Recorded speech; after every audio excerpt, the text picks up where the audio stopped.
আসসালামু আলাইকুম। আমি আবৃত্তি করছি কবি সৈয়দ শামসুল হকের আমার পরিচয় কবিতাটি।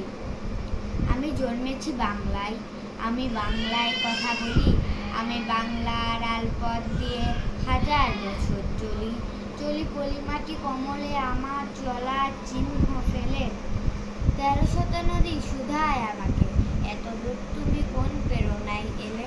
আমি তো এসেছি চর্যাপদের অক্ষরগুলো থেকে, আমি তো এসেছি সওদাগরের ডিঙার বহর থেকে, আমি তো এসেছি কৈবর্তের বিদ্রোহী গ্রাম থেকে, আমি তো এসেছি কালযুগ নামের চিত্রকলার থেকে, এসেছি বাঙালি পাহাড়পুরের বৌদ্ধ বিহার থেকে, এসেছি বাঙালি জোর বাংলার মন্দির বেদি থেকে, এসেছি বাঙালি বরেন্দ্র ভূমের সোনা মসজিদ থেকে, এসেছি বাঙালি আউল বাউল মাটির দেউল থেকে, আমি তো এসেছি